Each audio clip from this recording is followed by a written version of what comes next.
an ironic media production. Visit us at ironickmedia.com.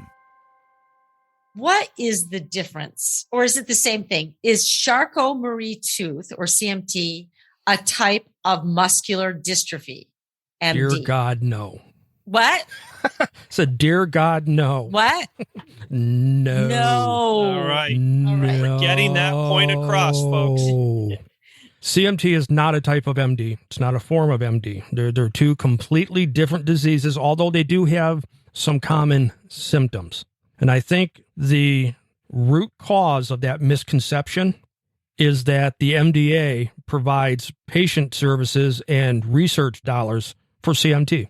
But even the MDA will tell you CMT is not MD. What's the difference? The difference is where the disease process lies. So in CMT, the disease process is in the peripheral nerves, or the nerves that control the muscles. In muscular dystrophy, the disease process is in the muscles themselves.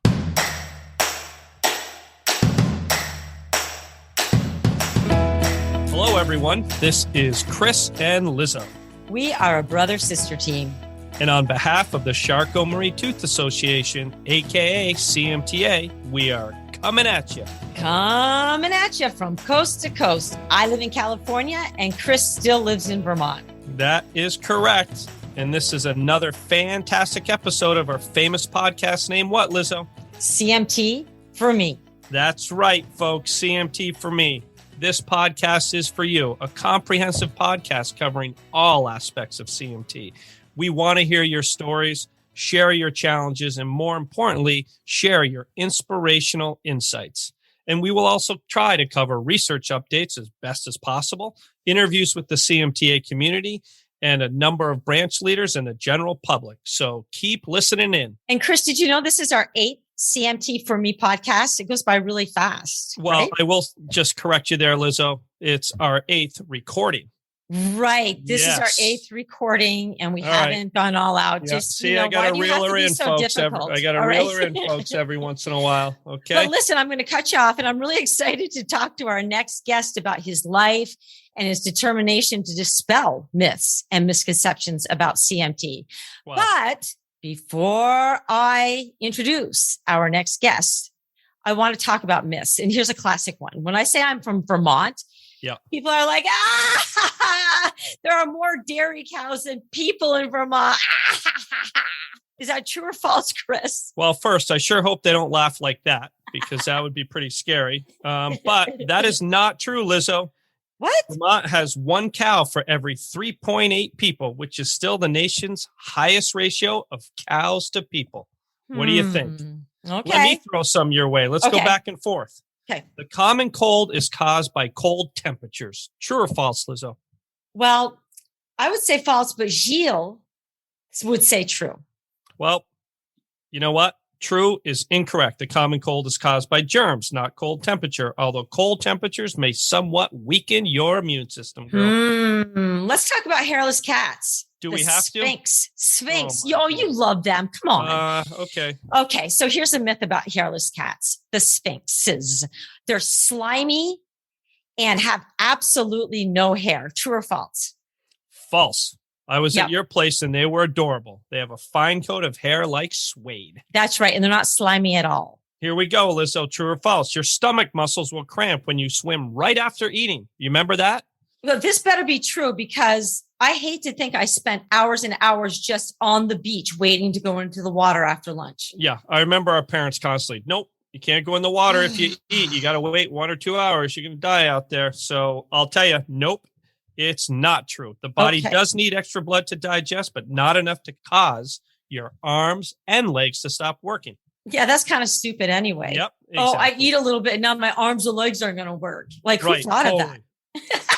Hey, I have another one just quickly. Okay. Does it take 7 years to digest gum? Of course. I remember as a kid, every time chewing gum, our parents would say, hey, don't swallow that gum. It's 7 years to digest if you're lucky. I mean, like, where would it go? That is totally false. Your body can't even digest gum, and it just goes right out. It just goes right through you. Oh, perfect. Well, I swallow gum all the time, so that's good. It's good. It's not all building up in your stomach and going to create a blockage or bubbles in there. All right. So listen, we're going to move on, but just a few others. If you touch a toad, you'll get warts. It's safe to eat food that's been on the floor for 5 seconds or less. Not true. That's good to know. Exactly. Because I do it all the time. Enough of these myths. Let's talk to our guests. And you should do the intro, Lizzo. Go for it. Our next guest is my friend, Kenny B., otherwise known as Kenny Raymond. Nice. And he's on the CMTA advisory board. He's a moderator of the CMTA Facebook group. He does such a great job with that group with 2 other moderators. He has a blog, The Cryptid Sloth. I don't know what that means. I know what sloth means, but we'll figure that out later. Yeah. And he's a hardcore CMT researcher who's extremely knowledgeable about CMT and genetics and everything, really. He's just recently written a CMT subtype database and co-authored a paper with Dr. Alsaic, a pulmonology specialist at Cedars-Sinai in Los Angeles. Wow. He's amazing. So introducing you to Kenny Raymond.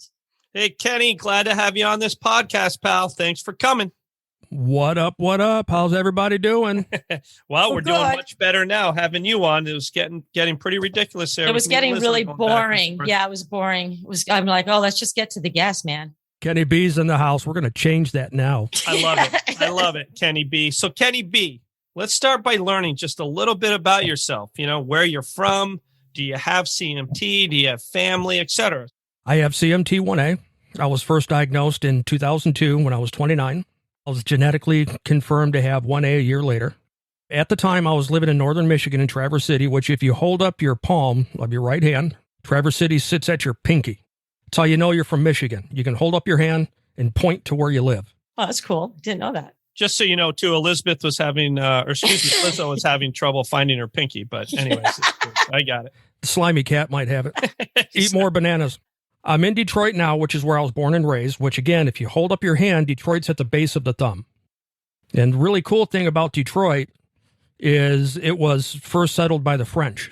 Woohoo! Oh, I like that. Yeah, the city's over 300 years old. Wow. I didn't realize that. Okay. And of course, it's the automotive capital of the world, but we're not here to talk about cars, right? So when I was first diagnosed, I was quickly ushered to Dr. Shai's clinic down here in Detroit. He, together with his staff, primarily Shauna and Carly, are who piqued my interest in learning CMT to the depth that I have. And they were very instrumental early on, especially since this was just at the very early days of the advent of the internet, in helping me to navigate what was real information and what was misinformation.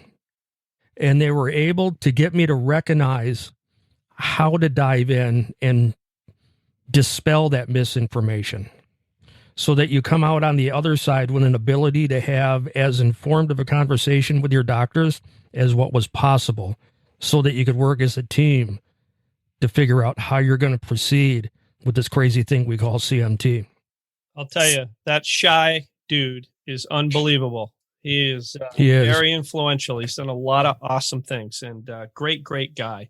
And Kenny, just to go back in time a little bit, just to give the background of your story as we launch into myths, right? So tell us a little bit, right? You were diagnosed at 29. What was life like before that? When you were diagnosed, was it an emotional roller coaster? My road trip to diagnosis isn't unlike many, probably most CMTers who are the first in their family to be diagnosed like I was. And although I was diagnosed at 29, I can't remember really when I wasn't battling CMT. My scoliosis and kyphosis started to kick in around 10 years old. I don't remember not feeling the pains of CMT. I always had coordination problems. I was never very athletic. I've always had high arches. My legs have always bothered me. I dislocated my knees a lot. So that was fun. Through everything and just trying to get the answer of why, what's going on, because it was evident to me I'm not like everybody else. I'm not like my peer group. Why? Why am I battling all this? Did she help you? Like, were you like up to 29 or 27? Were you going from doctor to doctor to doctor? We were a lot as a kid in growing up. We went from doctor to doctor to doctor to doctor, being told all kinds of things. She had a brother who we thought had muscular dystrophy, but since his death, learned that it was actually polio. A couple times, actually, I was told I had muscular dystrophy, but they wouldn't go anywhere past that. Just deal with it. I was told I had multiple sclerosis. I was told I had Friedreich's ataxia. CIDP might have been one of them also, which is a common CMT misdiagnosis. But with everything I had been told, there was really no treatments offered for any of it. It's like, here, this is what you have, go away. No, and I was even told I'm making all of it up because I wanted attention. Yeah, that sucks. Yeah, I hate that's that. terrible. Unfortunately, my mom died before I could get the diagnosis. Oh. She had always blamed herself for having smoked while she was pregnant with me. It turns out it's not the case. I inherited it from my dad. Oh. Oh, you did inherit it from your dad. I did. I was the first diagnosed in the family. And then my dad, 60 years old at the time, was diagnosed, but not because he was symptomatic, but because he was willing to participate to see if there was any family history or if I was a de novo. Huh. And it turns out he did have it, but dismissively mild. Nobody ever thought to question that he had any neuromuscular anything going on. Wow. Kenny, your story is so common from a number of individuals we've interviewed, and that is they're not really sure what they have. They're extremely frustrated. They withdraw. They don't want people to know that maybe they have some sort of disorder, and they go through this for a period of time. And then it's interesting how people respond once they have that diagnosis, to either frustrated or all of a sudden, it sounds like, I don't want to put words in your mouth, but in the lack of information in terms of that point, once you receive that diagnosis from Shai, you really involved yourself to learn as much about CMT as possible, hopefully to share that information with others. Exactly. Well, I wasn't diagnosed by Dr. Shai. Oh, okay. He's the one who got the genetic confirmation. Oh, all right. Prior to him, I was diagnosed by a guy named Richard Ball in Traverse City. And it turned out I would learn he was a retired physiatrist from U of M who moved up to Traverse City and then got bored, went back into practice. Huh. He was one of the diagnostician pioneers in CMT, I would learn, with electrodiagnostics in CMT, which is how I was diagnosed. I was diagnosed by nerve conduction study. Okay. Can you explain what a nerve conduction study, Yeah, what does painful? it feel like? Yeah. Sure. So for me, a nerve conduction study isn't painful, but we read, especially in the social media groups, where it's exceptionally painful for many CMTers. But a nerve conduction study, which is often confused with an EMG, is where they essentially shock you and read what the nerve is doing. And it's a very low-level shock, but I can imagine it would be uncomfortable for many. For me, they hit the button and a muscle jumps, and I'm like, wow, okay, that just happened. When you talk about the nerve conduction, all I'm thinking about is Jack Nicholson in One Flew Over the Cuckoo's Nest, and hopefully that's not what it is. No, little different, but that's a good visual. Good. It is a good visual. But it is true. A lot of people, I've had nerve conduction. They're not pleasant. Mm-hmm. They're just not pleasant. And they do shock you. And then your anxiety even makes the pain even worse. Absolutely. So what a nerve conduction study is they basically wrap a little electrode at the far end of a nerve, and then they measure up with a little tape measure and make a little mark with a pen, because distance over time matters with a nerve conduction test. And then at that mark where they made with the pen, they hit you with essentially a trigger. It's an electrode, and that trigger sends an electric signal through your skin down to the receiving electrode at the other end. And then a computer records the speed at which it traveled and the amplitude at which it conducted. And that gives a picture of the nerve conduction. What does amplitude mean? An amplitude is how strong the signal is. Okay. So where the speed is velocity and is measured in meters per second, the amplitude is the strength of a signal and is measured in millivolts. And they also read the latency, which is how long did it take for the nerve to respond to the stimulant. And then another measure is called F wave, which is the length of time it took for the signal to travel the full length of the nerve. And where some of the confusion is with EMG, because it's more commonly known and it's a more commonly used diagnostic tool in general. It's sometimes done with a nerve conduction study, but not always. And an EMG, where it differs from a nerve conduction study, is that an EMG reads electrical activity within a muscle. And the EMG for me is extremely painful because they jab needles into a muscle and then tell you to move the muscle. Oh, yeah, I would imagine that's painful. So yeah, it's fun. But altogether, it gives the doctor the overall picture of what the nerves are doing. And there's certain sets of parameters that fall within what's known as being consistent with CMT. I feel like I'm back in science class. I know. I should be taking notes here because it's like really interesting. And Amplitude, I'm afraid millivolts, latency, shocks. Don't tell me what I come up with for F wave, right? Or don't ask me what I come up with. So you were talking about you don't have pain with a nerve conduction study, but you do with the EMG.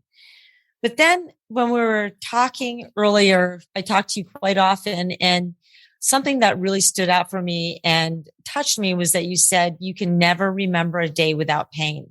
Can you just talk about that a little bit? Sure. So some people experience a lot of pain with CMT and others don't. We don't know why. For me, it's always been my lower legs that have hurt the most, and they've always hurt for whatever reason. That pain picture is part of what led to my diagnosis, actually. But even when I was first diagnosed, I was told it doesn't cause pain until, I met the doctors who know better. But the pain is real with CMT. And the people who encounter the pain itself can become debilitating, and it can control every second of your life. Is that in terms of controlling every second of your life? Does pain act that way with you? It used to, but it doesn't now. I don't necessarily know why it doesn't, because my pain level hasn't changed.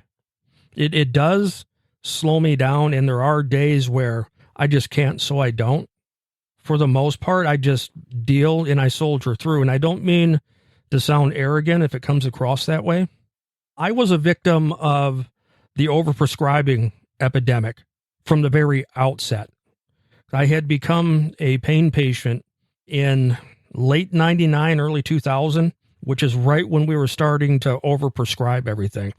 And very quickly, my pain management program escalated to all the opioids. And while I may not have necessarily exhibited addictive behaviors, I wasn't going out to rob somebody if I ran out of pain meds. I was absolutely addicted.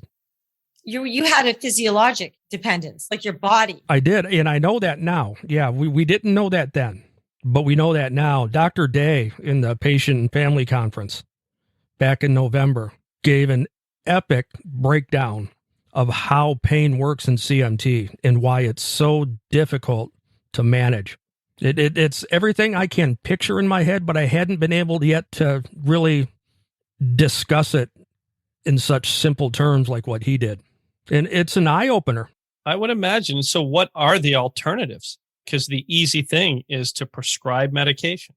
It is. And I just want to say, Kenny, opioids don't really tackle nerve pain very well. It might make you feel like you're not so focused on it, but they're not the best remedy for nerve pain. And I learned that through my own physical pain and with Johan, because he's always suffered from chronic pain, but no one believed him. You should see a therapist. Is your mother influencing you? I mean, all these labels that people give, and you just come out feeling defeated.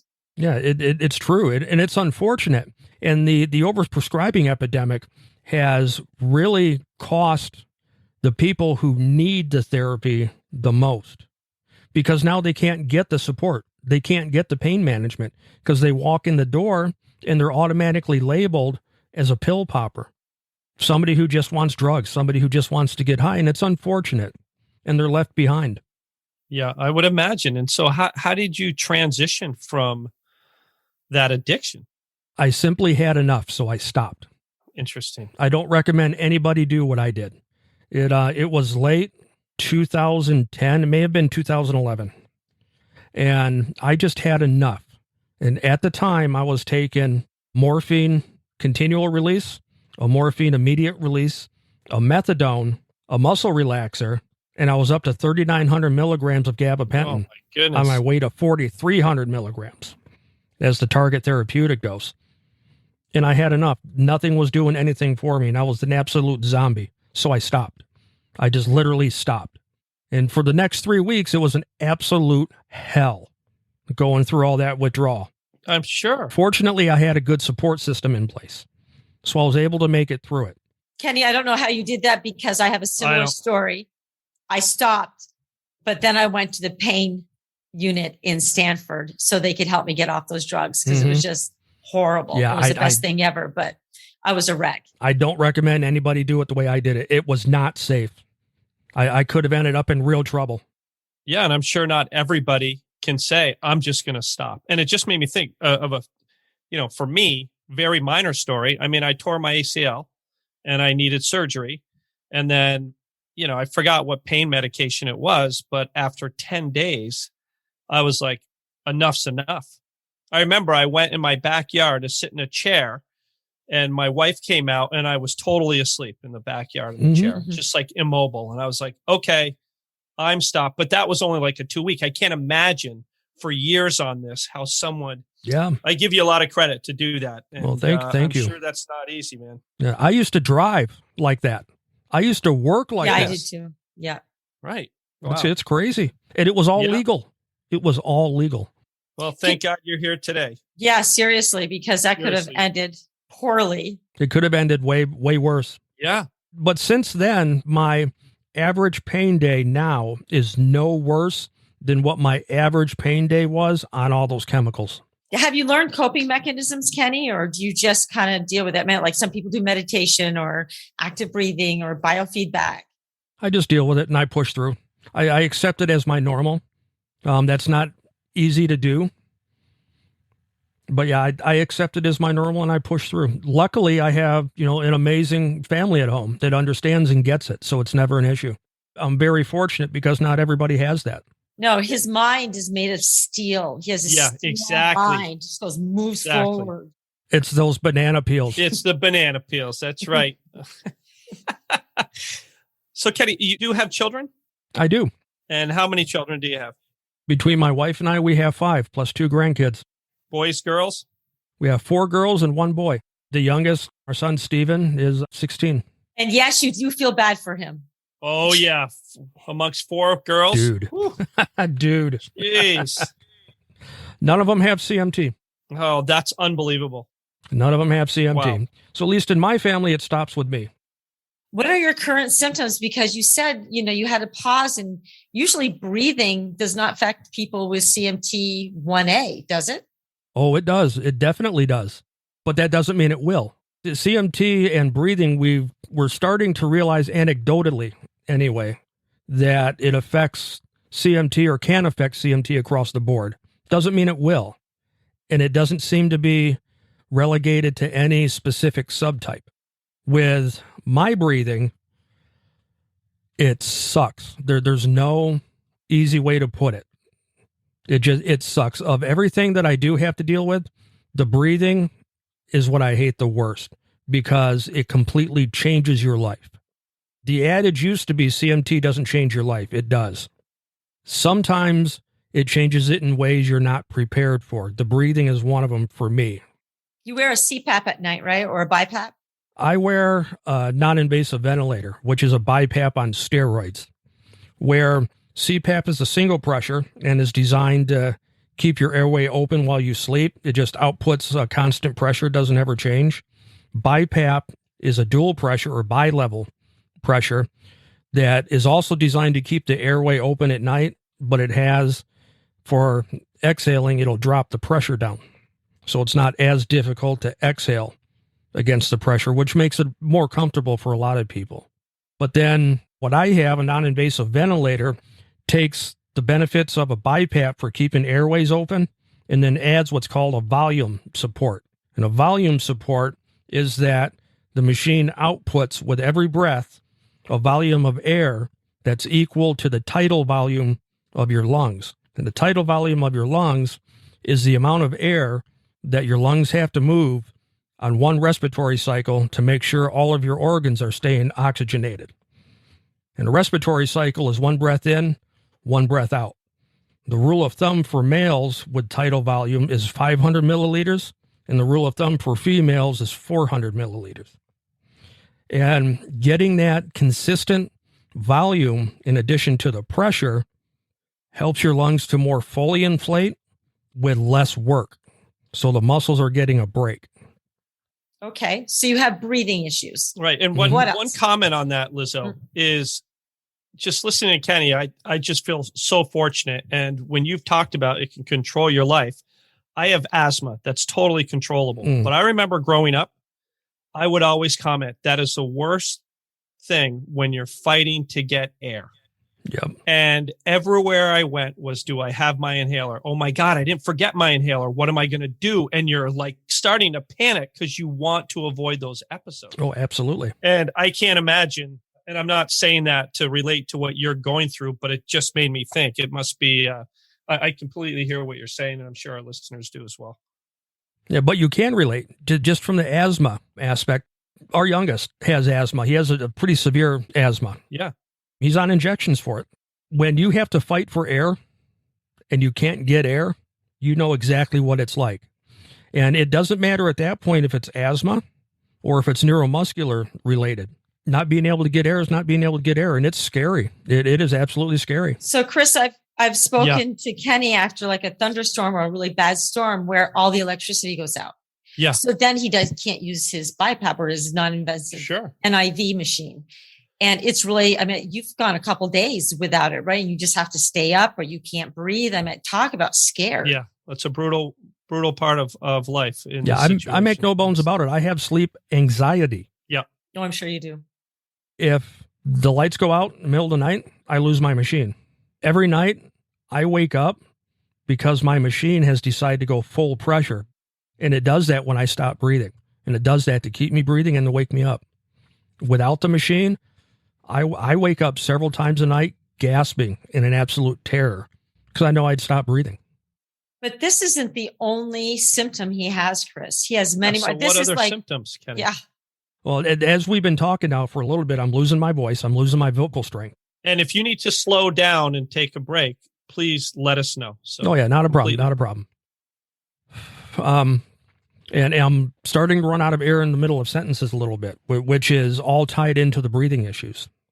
I walk on the sides of my feet. I have extremely high arches. I have really bad balance.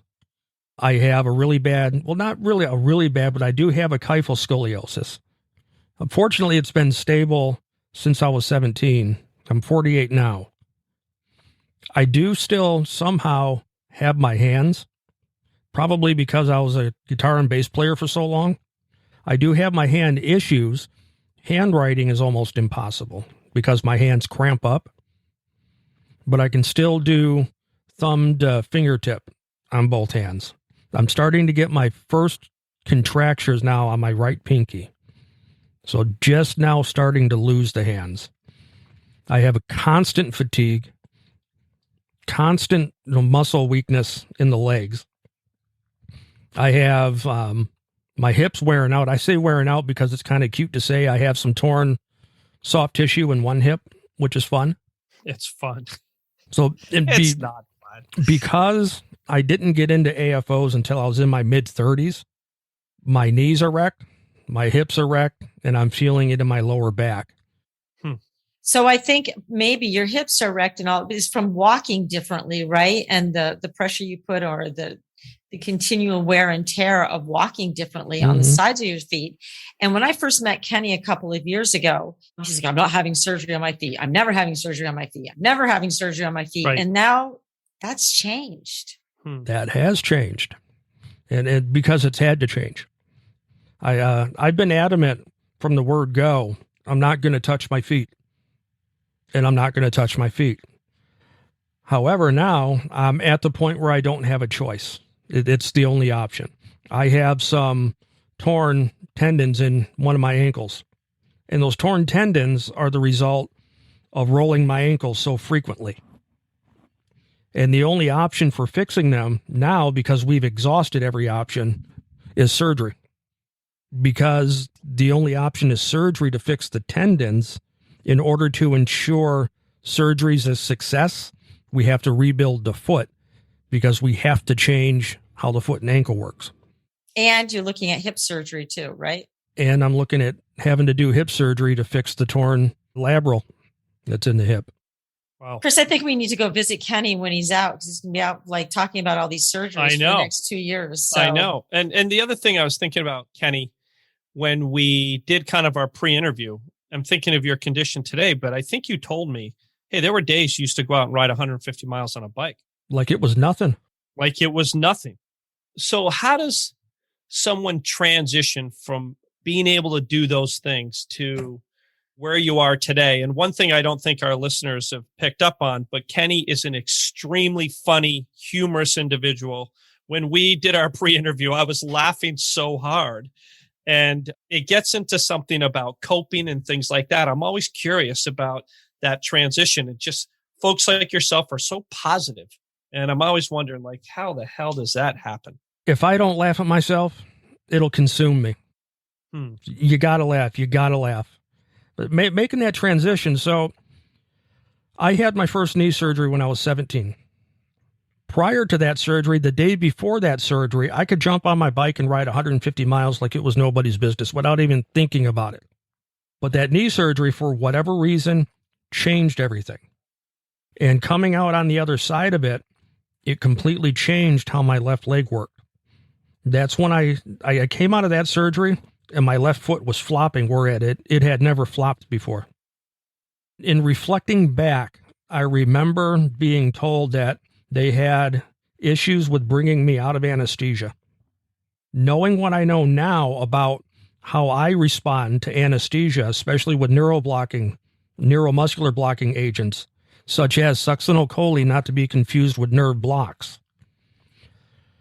I have to wonder, although I don't have any data to support it, I have to wonder if that was part of what ushered in the change, what made everything so differently. Even going from riding 150 miles a day like nothing to not being able to ride the bike down the street before I was done. At 17, the day before surgery, I had an honest 230 bowling average.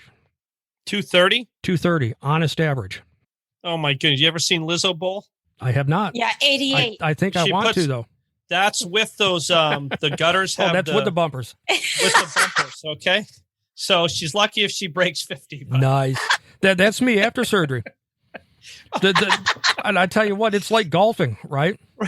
Last time I went golfing, I stroked an honest 85. Then they told me I had to play the second hole. Nice. It's like downhill skiing, right? You go that way really fast, something gets in your way, turn. Yeah, exactly. Nothing to it. Making the transition, though, I've always been one, okay, this is what we're doing now. All right, then, let's go. Even when I was diagnosed, my diagnosing doctor told me, you're not going to be able to do anything physical for the rest of your life. So get used to it now and decide what you want to do for work. I flipped him off. So watch me. He was right, but still. Yeah. Well, interesting story. And I was just thinking too, Lizzo, we started this podcast with Miss. Yeah.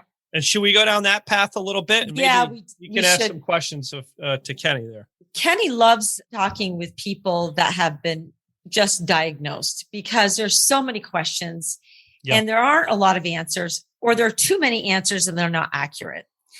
And he just is so great on that Facebook group, answering all these genetic questions, telling people, helping people read their genetic reports. And he does a lot of myth busting himself. And that's one of the reasons he has his website, to dispel these myths.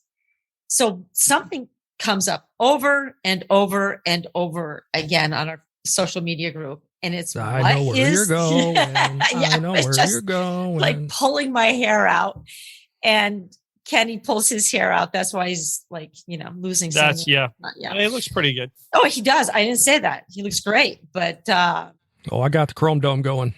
Yeah, I like it.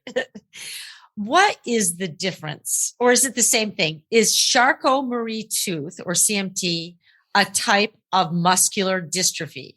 MD? Dear God, no. What? Dear God, no. What? No. All right. No. We're getting that point across, folks. No. CMT is not a type of MD. It's not a form of MD. They're two completely different diseases, although they do have some common symptoms. And I think the root cause of that misconception is that the MDA provides patient services and research dollars for CMT. But even the MDA will tell you CMT is not MD. What's the difference? The difference is where the disease process lies. So in CMT, the disease process is in the peripheral nerves, or the nerves that control the muscles. In muscular dystrophy, the disease process is in the muscles themselves. Where in CMT, the muscles waste as a consequence of the disease process in the nerves. In muscular dystrophy, the muscles waste as a consequence of the disease process that's in the muscles. Right. One's a muscle disease, and one starts in the nerves and affects the muscles. So the other one's a nerve disease. Right. Yeah. And we know this simply by looking at atrophy versus dystrophy. Just the basic medical definition of those two words. What is that? So atrophy, which is what CMT causes, is tissue wasting as the result of a disease process outside of the tissue. So in CMT, the nerves are diseased and the muscles waste because the nerves outside the muscles are the problem. So the type of wasting is an atrophy. Muscular dystrophy, which is why the name exists, dystrophy is wasting occurring because of a disease process in the tissue itself. So when the disease is in the muscles and the muscle is wasting as a consequence of that disease, it's a dystrophy, hence muscular dystrophy. Right. Okay. The same thing could be said about a liver. If you have a diseased liver that's wasting, that wasting is a dystrophy because the disease is in the liver. Okay. So I've always heard, and I don't know if it's true or not, but an individual with CMT, if their family members have CMT, they all experience the same symptoms. True or false? Absolutely false. Absolutely false. One thing that has made CMT so difficult for scientists to fully understand is that it affects everybody differently, even within the same family. And myself is a really good example. My dad was, even at 60 years old, even when he died at 65, was so dismissively mild that nobody would have ever questioned he could have possibly had CMT. And then myself, conversely, I have what we know to be the typical high arches, hammer toes, walking on the sides of my feet. Why is that, do you think? Why do people have such variability? I wish I knew. I honestly do. I can't put my finger on it. You know, there's just so much more to learn about CMT. There is. We're only scratching the surface. Yeah, unbelievable. I mean, it blows my mind. You know, the name alone, CMT, represents the three fathers of modern day neurology, right? Basically, three old dudes. Yeah. Well, it's actually three dead dudes. Well, yeah, definitely dead. Definitely dead. Been there, check. They're gone. Good. Thanks for that clarification, Lizzo. So if our listeners were thinking they'd reach out and talk to these dudes, that's just not going to happen. I do have Ouija boards. We have several.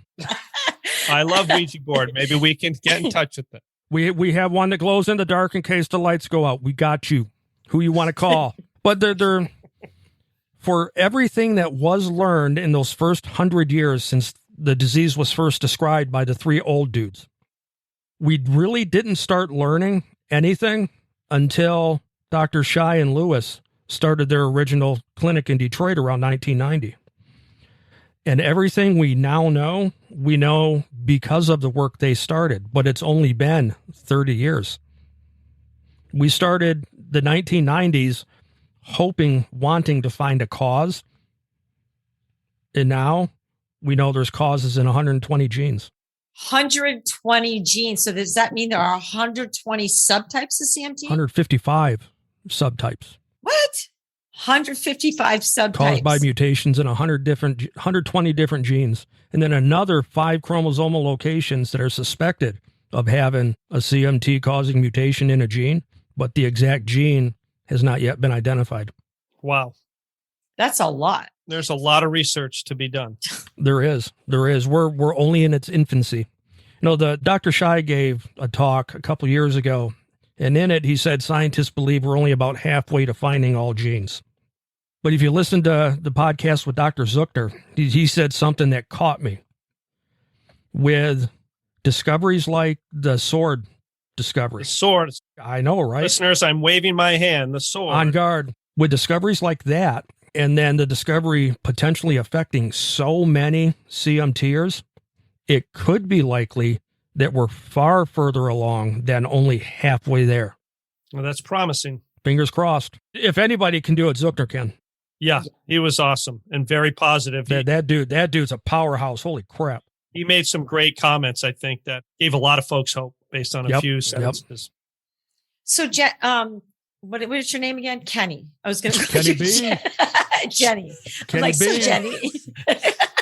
What is your name again? 8675 309. I don't get the reference, but whatever. Nope. She turned me into a new. I got better.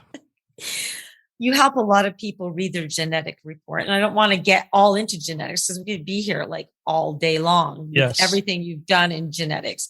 Oh, I'm game. Yeah. No, we'll get you back on for that. Yeah, that session. right. I'm game. Let's roll. But a lot of people think they have 2, 3, 4 different types of CMT when they try to interpret their genetic testing result. And something comes up like they don't have what exactly causes CMT, not what's pathogenic. Right? Is that what they say? It's not pathogenic, but there's a variant of uncertain or unknown significance. Does that mean that the variants they find in these genes, is that a type of CMT? So if I have a variant in 4 genes, I have 4 types of CMT? Usually, no. I don't want to necessarily overstep and say no, because ultimately the doctor gets the final call on what the genetic test results mean for the individual. However, saying that, often with genetic test results, they come back with a lot of different findings. And these VUSs that you mentioned, a variant of unknown or uncertain significance, are very common in genetic testing in general, but especially in CMT. All a variant of unknown significance means is that we just don't know what the mutation means yet. It might cause something. It might not. It might be responsible for what you're dealing with. It might not be. There's not enough data yet. Dr. Zuckner made another point in his podcast episode that CMT is caused by one mutation, or somebody has a mutation in one gene.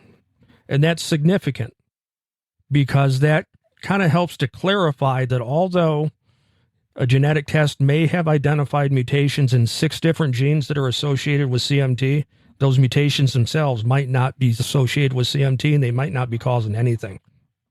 Yet at the same time, there are people who do have a legitimate more than one pathogenic mutation on their test report. So what does that mean? Do they have 2 different subtypes of CMT? They might. Or does it actually constitute its own standalone subtype that we haven't named yet?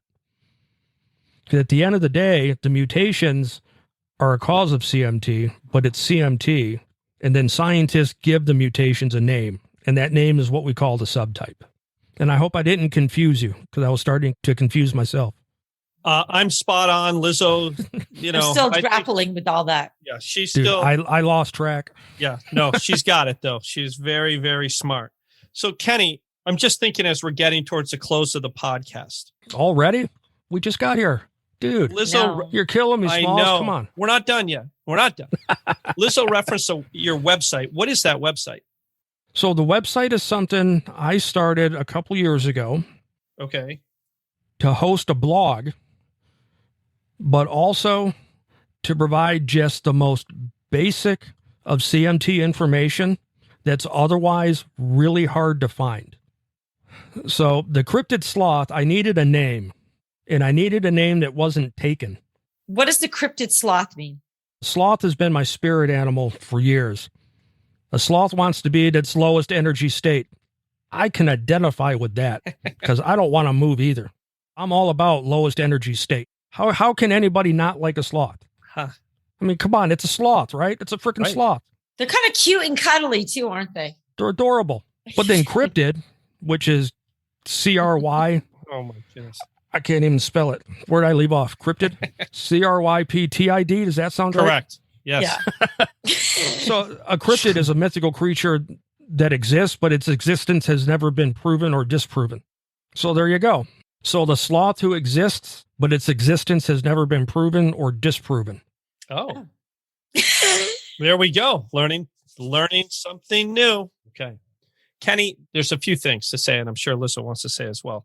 But one thing we always do on this podcast with our guest is really ask them based on their experiences, right? Because I picture the listeners listening to this podcast, and it might be someone recently diagnosed with CMT or not diagnosed with CMT, someone who might be struggling emotionally, coming to grips with their CMT. So just on your experience, words of advice, words of wisdom, what would you say to this community here? So when you're first diagnosed with CMT and you hear those words that nobody's ever heard before, it can be difficult because you're told, look, you have this disease, there's no cure. We really can't treat it. We can maybe manage the symptoms, but here you go, get out of here. And that's typically the extent of what it is, and it's unfortunate. But how do you deal with hearing something like that? You have something you're born with, you're going to have it for the rest of your life, go away. It's difficult. The silver lining in it, at least for me, is that although the words are hard to hear and to digest, CMT itself is not anything new for anybody who's newly diagnosed. They've already been living it. Unless they have an established family history, they've chased that diagnosis for years, sometimes decades. So while the name itself might be new, the disease itself isn't. They've already been dealing with it. They've already figured out how to work with it. They've already figured out how to survive with it. And thus far, everybody has survived their worst day ever. What the diagnosis did for me was it provided answers to all the questions I already had. And then for many more questions I didn't even know I had. Yeah, and I think you referenced very powerful prior was like something along the lines like, hey, don't stop pushing for answers. They are there. They are there. Keep going. They're there. Right? Never You are not crazy. Stop. Keep going. The answers are there. Even after your diagnosis, when everybody tells you CMT doesn't cause breathing issues, keep pushing for that answer. When you meet with a pulmonologist and they tell you, no, you're fine. If you still can't breathe, guess what? You're not fine. Keep pushing for those answers. They are there. Kenny, I really want to thank you for all your work with the CMT community in general. You're an amazing force within the community, and I know you're very, very appreciated by everyone at the CMTA and beyond. Definitely. So I mean, you give hours and hours and hours of your time. And just on behalf of our board, on behalf of the community, Chris and myself, really thank you so much for everything that you do. You're more than welcome, and thank you for your kind words. I am grateful beyond words. I can't express how grateful I am for the unending kindness and never-ending support. It's unreal. So if somebody wanted to get to your website or your blog or reach out to you, how do they do that? The website is thecryptidsloth.com, CRYPTID sloth.com, not cryptic, but cryptid. There you'll find the blog.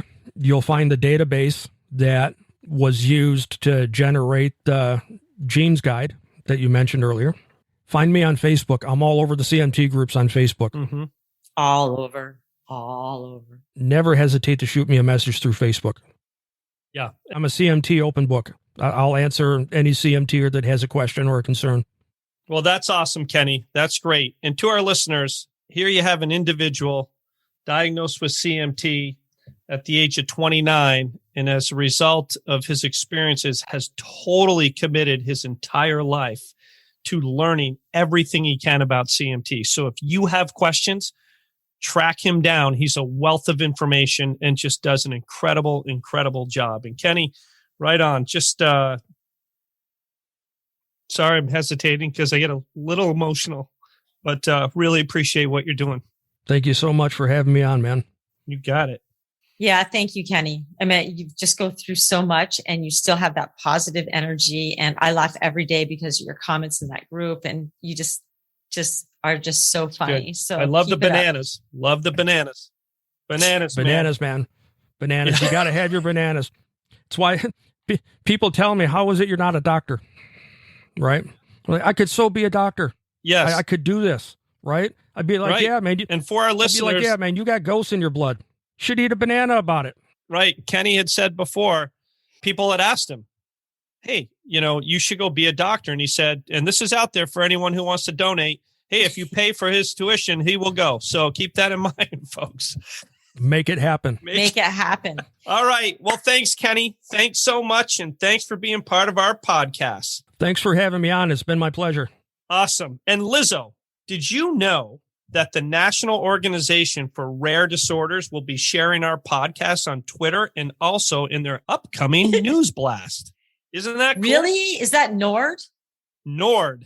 Wow. I didn't know that. That's awesome. Dude. All right. It is. Not to be confused with NORAD. Yes, exactly. Exactly. But it's so cool, right? It's obviously gives me a great feeling on this podcast that folks are listening. We get great feedback, and we have a whole list of individuals to interview. So more to come. So Lizzo, if someone wants to learn more about CMT, where do they go, girl? Well, they go to www.cmtausa.org.